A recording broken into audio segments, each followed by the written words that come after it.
So welcome back. It's one more, I think maybe the last episode of Box to the Battlefield in regards to the Brummbar. And of course we're working on the base for Dave's Brummbar. And just giving it another, sound footing and just taken away from the model just lying by itself. And as you guys know, sometimes when you have them in your cabinet all dressed up with, the situation up here with some of the dioramas, some that look like they've been in Italy or some here in Berlin, Normandy, all that sort of thing. It's just a nice way of displaying them at your home and in your glass cabinets. Sometimes not so user-friendly when you go to a model show, but that's why we've made our little base here, our little stretcher for the tank to sit on when it's not sitting at home. So one of the great things that one must remember when I was doing this, and it's the takeaway, is that all this lumber here is of all different sizes.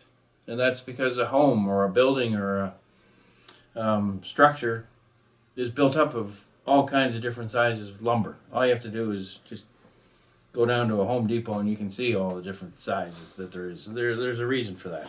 And in the 40s and when these buildings were built in the turn of the century, it was no different. And a common thing for me in the past years was just to go to Starbucks, take some stir sticks, sort of stir your coffee, and then, step away with 3 or 4 in your pocket. But stir sticks from Starbucks is the answer, but it's only part of the answer. It's great lumber to weather, great, fantastic wood for lumbering and making a fence and all that sort of stuff.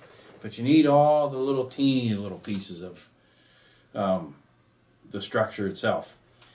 So what I'm going to do is now that we've got the groundwork done, the sidewalk's now been painted, which it wasn't before, but now there's the debris field that of course spills out onto the street. And what you must do is obviously keep your bigger bricks close to the explosion, and then as you work away from the edge of the diorama, start making the stones a little smaller and it's simply gravity, of course. It's weight. The big stones stay tight in. They don't travel as far as the small little stones. So don't suddenly do your diorama with your road and everything and have huge big boulders over here and little teeny ones in here without any large ones around it. You got to look like the debris field has it just makes the whole model flow better, the whole vignette flow better. So just keep those little things in mind. But also when you start working out into the sidewalk and the street, you can start making individual pieces of lumber that are just all by themselves, and they'll be silhouetted beautifully, say on the sidewalk, all by their lonesome. And those are the kinds of pieces of lumber that you're going to put nail holes in, little pieces of metal attached, just because they're going to take on, they're going to be spotlighted. So it's sort of like when we first started this and I talked about the barrel of the tank sort of tilted a certain way, and directly underneath that barrel would spotlight, say, a piece of lumber like this with a series of nails, or a Grant Line window frame. Now, they don't make 35th scale window frames, but they make 48th scale window frames, which are satisfactory in this kind of setting. You break them and use the panes, and you break little pieces of glass to match and all that sort of stuff. But so now we don't have that advantage with the Brummbar because it doesn't have a long enough barrel to pinpoint things. So what you'd want to do is just drop some colorful pieces of lumber, silhouetted again against the sidewalk and against the road itself.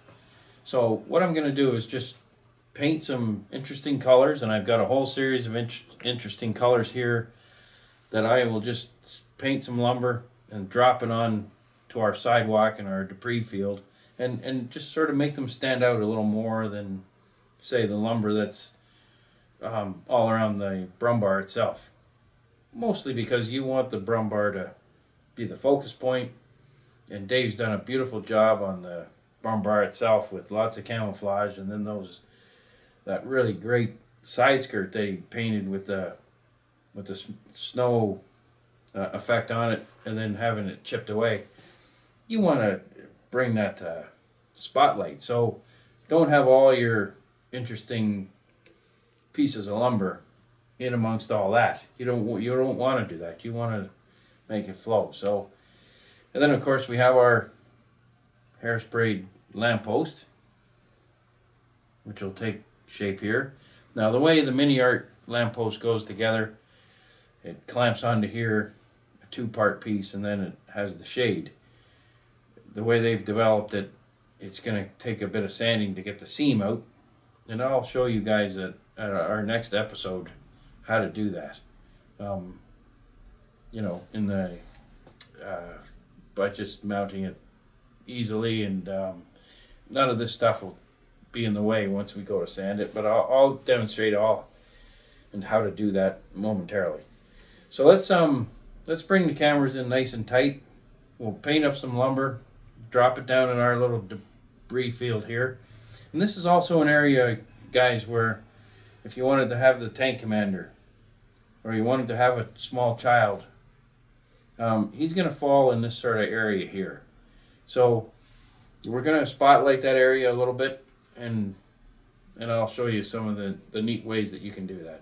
So let's paint up some lumber with some sort of soft 1930s and 40s colors, a little bit of Art Deco going on, and nothing harsh. Don't take the primary colors like royal blue or anything like that.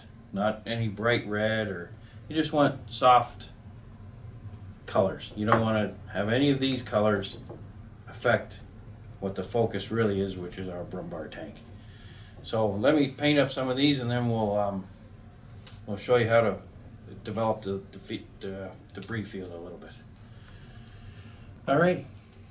Okay, so what I'm going to do is just take some Tamiya colors. This is mixed with just X20A, just regular Tamiya thinner. Just paint a little on our little stick here. And again, these represent window frames and window sills and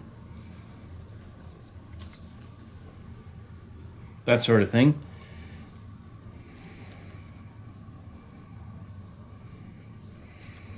And I'm not too worried about like I've probably covered all the edges, but even if I don't, I'm not too worried about it. Don't forget, this lumber was in an explosion. It's going to be chipped and battered and hit with flying things and probably on fire as well. So I just I just paint myself 7 or 8 inches of this particular size piece of wood.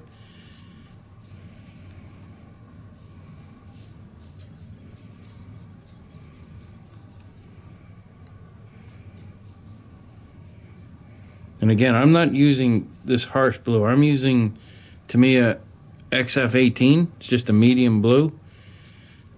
Don't forget, back then, we're dealing with a different time, you know.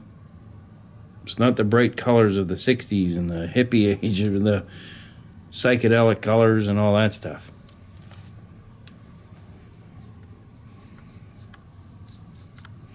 So there's our blue one. Now we'll do another blue one, much smaller. And again, I let lots of thinner. As you guys have gathered, so much of my painting is dirty thinner.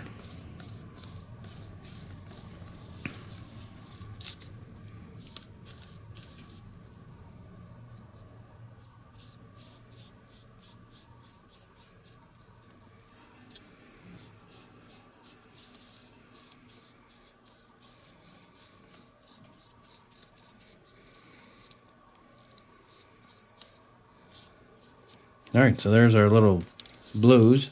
And then I'll take a little bit of green.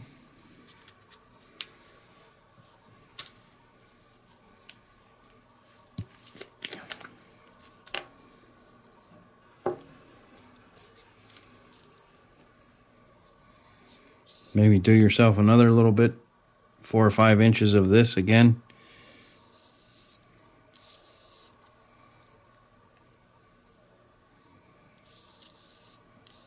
But just take, very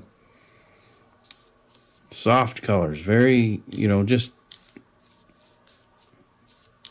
nothing too strong at all. Nothing, don't take, and don't use pink or that color either. Greens, blues,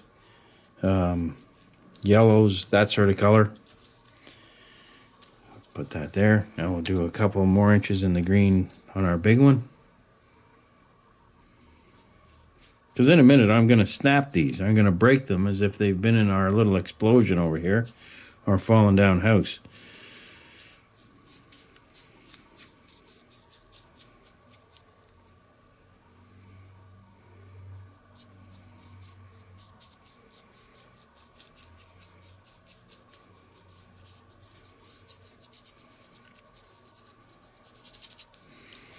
All right. So now what we're going to do, just the little teeny one's probably dry by now. So all we're going to do is just start breaking off pieces. We're just going to bust them. And these are just going to add a little bit of flavor to our little diorama.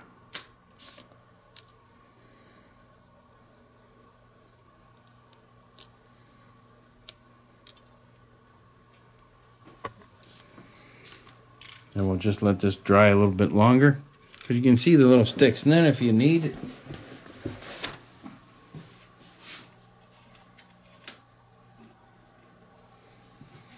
to take the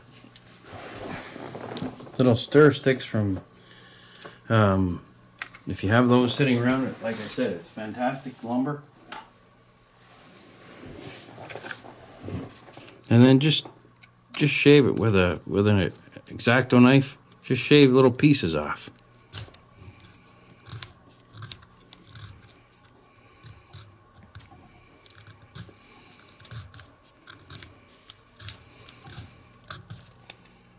And then once again, just bust them. Look at the frayed edges there. That's fantastic for painting up and weathering for our little disaster over here. And like I said, these are Starbucks stir sticks, but they're going to make great additions to our little debris field. So they're going to be all over the sidewalk. And again, these are, make them small. Of course, the small pieces are going to fly a lot farther than the big pieces of lumber in the house. So chop them all up. And then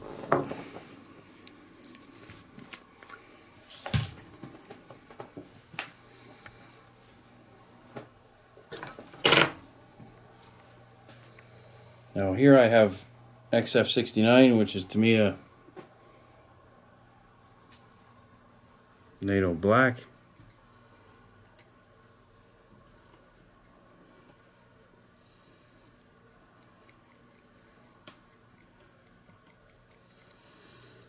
And I'm not the least bit worried that that's where my my tweezer was. You know, if the tweezer leaves a spot that's unpainted, that's fine. That's just the way lumber is. So just go ahead, spend about 10 minutes putting together all your little pieces of lumber.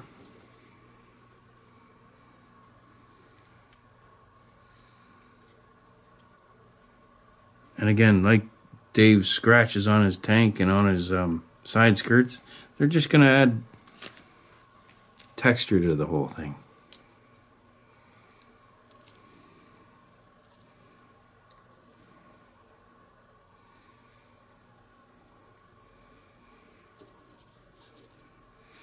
Just let those dry for a minute, and then we'll start gluing them down. we'll give them a little spray of maybe a Desert Yellow XF59 on Tamiya. We can spray a little bit of the frayed edges on them,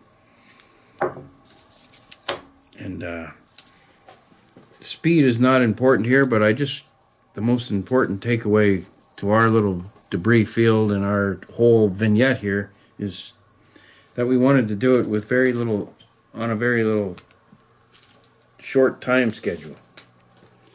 And it's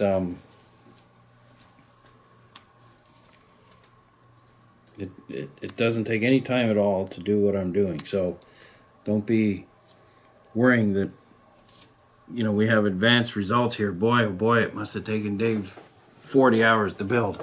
As you guys all know, other than the drying time, it's probably taking me less than 2 hours to put this together. So don't be in a panic whatsoever that I've suddenly shown you something that's, I don't want to go through all the, you know, the difficulties of building this little vignette. And the reality is it's about 2 hours or less, so let's not panic.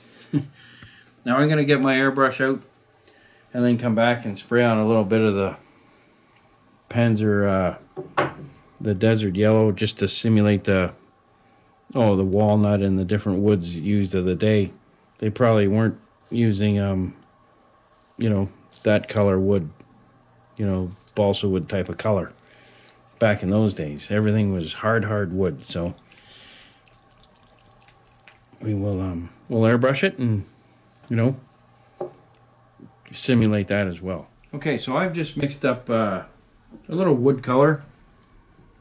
I used Tamiya XF59 as well as X20A inside my airbrush, and the ratio is about 80% thinner, 20% paint. And I'm just going to add a little bit of dusting onto the pieces of wood. Don't forget, they've been in an explosion. The dust accumulated is gigantic, so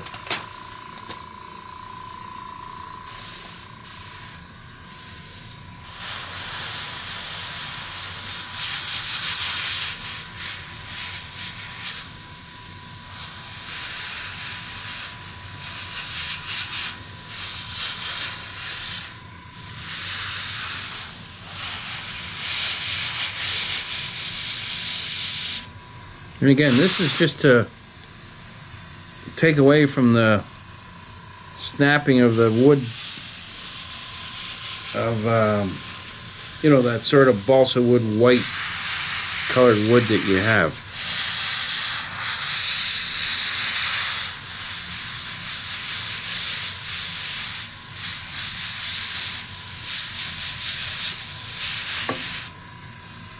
So as you can see, it's a nice little effect. And again, these are just going to get lost in the huge amount of debris that's over there, so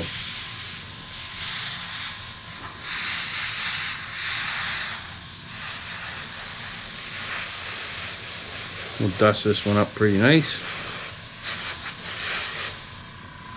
maybe like so. Maybe we'll do one more green one.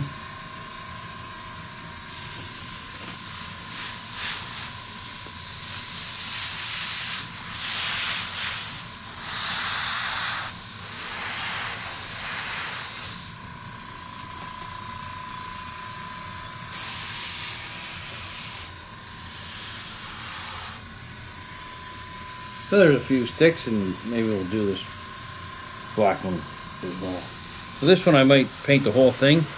This looks like burnt wood.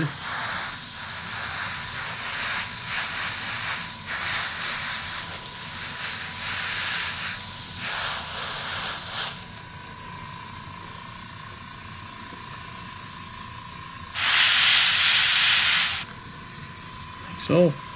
And just one more, guys, and then we'll start pinning them down.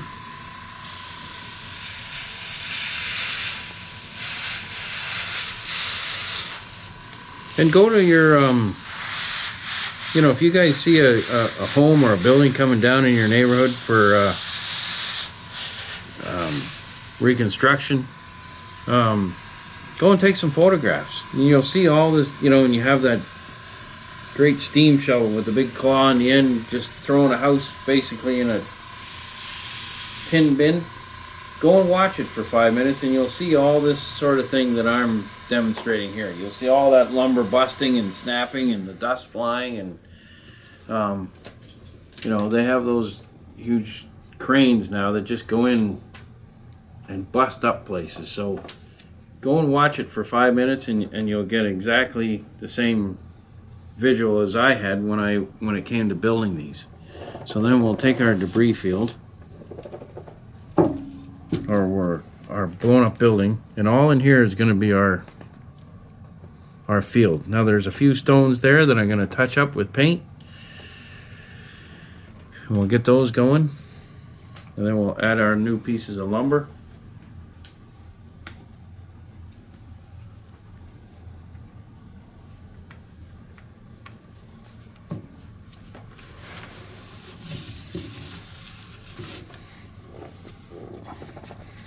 So just remember, guys, in around here and close to the explosion, you're going to have your heavier stones and bricks, and then moving out into the street. And as you can see, we have a template to cut our road already cut out.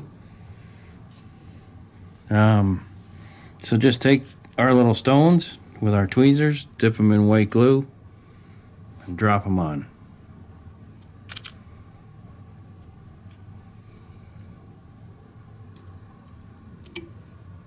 And it's hard to, believe it or not, it's hard to make things look random when you're individually do this, but wherever they fall, they fall.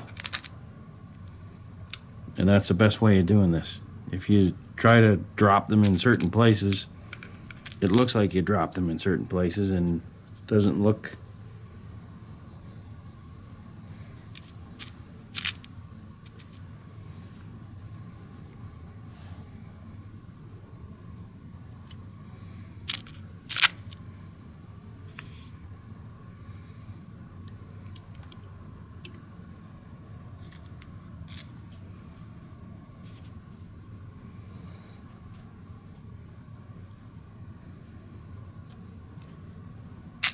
And don't worry, guys, if a little bit of white glue shows, because you're gonna take your finer sand and you're gonna drop it around the bricks and what have you, so it's gonna all cover up.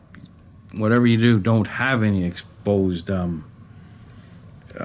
white glue, but if there is a little bit, don't worry, because we're coming back to it all.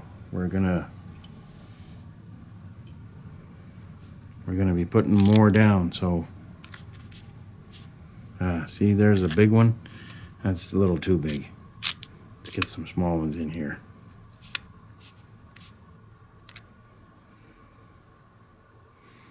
Because here's one of the things that modelers forget about, and this is a 5-minute little task with dropping these stones out. They sort of get to the edge of the sidewalk and they forget that the bricks fly through the air at, you know, abundance. So you got to put those in there.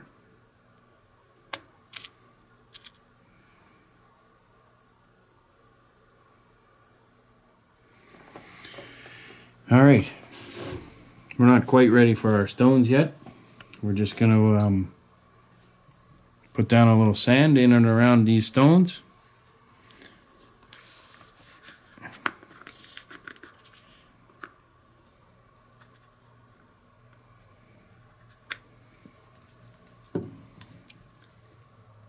You can mix this with a little water or a little, to me, a thinner. But you just want to get a little glue out there.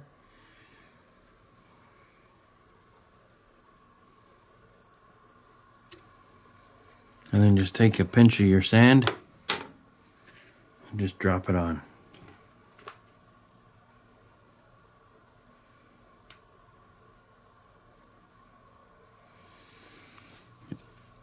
And you don't want the glue to dry on you, so just do, you know, 1 inch at a time, 2 inches at a time.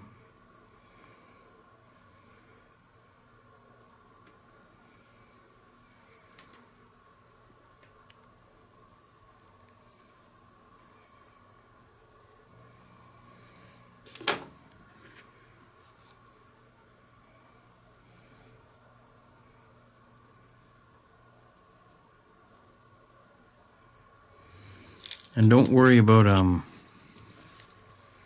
too much about some of it falling off, because you're gonna overpaint all this. You're gonna you know, give it the old turn it over type of test tomorrow, and you're gonna shake off all the sand that isn't sticking. So don't panic if all this sand you feel isn't glued down properly. You're gonna put enough on that when you give it the shake test, enough will remain behind.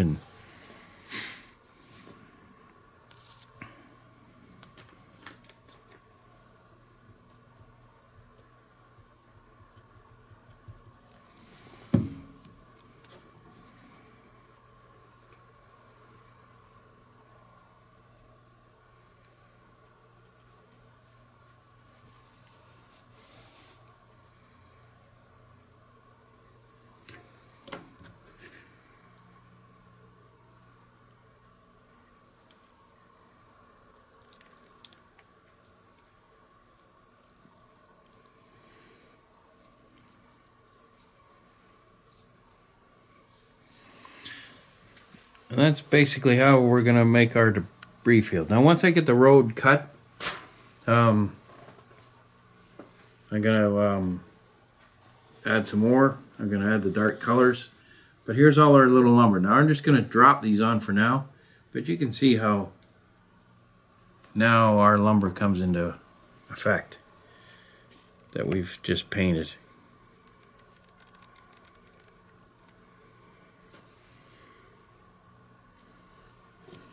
Now these will be glued on, but for the sake of you know, I wouldn't be gluing these on until after the shake test. So you know, and that's basically to get rid of this loose sand that isn't going to stick to this white glue. But that's tomorrow. So, but you can see how these little colored pieces of wood now add a nice little effect. And just in the last however long we've been filming, 10 minutes maybe, the whole look now is even, you know, even better. Now, one of the things that, of course, I've forgotten is our little lamppost. So let me move all this sort of rubble out of the way, because he's got to be in there. So he sits like so. So I'll actually clear some out of the way. I forgot about the lamppost, so let's just clear some of the guck out.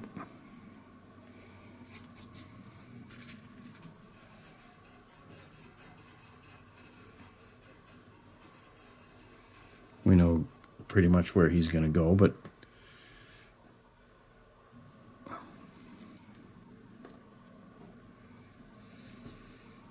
he's going to lie somewhere in here like so.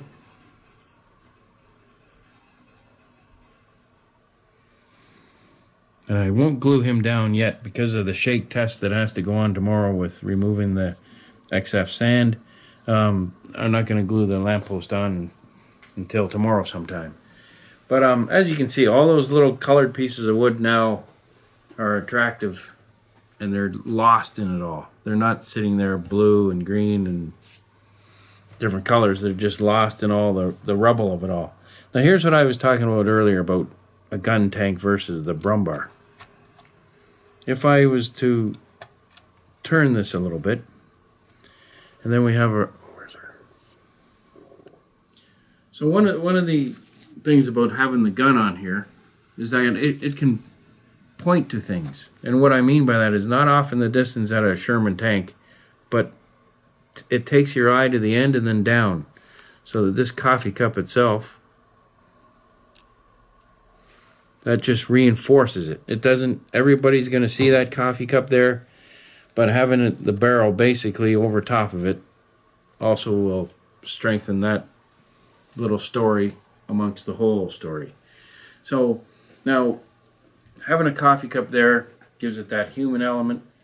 If you have a little child's toy, a little wooden steam engine, or a, you know, Christmas decoration or something like that, all those things add that element that are sometimes unfortunate but sometimes necessary to to tell your story. Having that little coffee cup there, and then if I want to go one step further, I'll paint the coffee cup, turn it into a project. Take much more time painting it than, say, those sticks I just painted. But then if I take a MIG product, like say the diesel product that they have, and just have a little ring of coffee sitting there, because coffee back in those days, guys, was basically black because they didn't have access to cow's milk and all that sort of stuff. We're talking concentrated combat here. Going to get a quart of milk, it wasn't likely. So if you at the end of the spilt coffee cup, take that little MIG diesel. I forget the product number, but I'll think of it before we get together next time. And just put a stain of coffee sitting here. Those are also neat little things, and make it glossy. You definitely can't just use black paint for coffee. You got to use one of those products. You know, the MIG has a lot of things for fuel and fuel stains and gas stains and all that. But you're going to use the one that's for diesel, and it's got a semi-gloss light off of it. It's going to look like a fresh coffee cup spilt. So all those kinds of things add to our little story in our vignette. So like I say, I'm going to give it the shake test tomorrow once this glue's hardened up, and then I will talk just one more thing before we go, and that's as you guys know, there's no road here. This is simply a vacant part of our base. But to make the road, I'm going to use one of the Barbakan streets. Something like this, pushed up against the curb, but don't just sort of measure this to fit. Make a template that fits exactly, and then copy your template onto your road. It's the only way to do this, guys, without, because it's like measure twice, cut once kind of thing, just like a nice piece of wood that you're going to use in carpentry. The same thing applies to these road sets.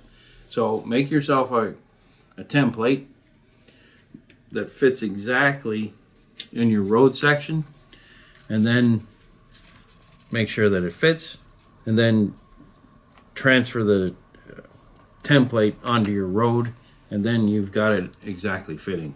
That way you can, you know, for economical reasons, you don't sort of cut this accidentally and then have to throw it away. So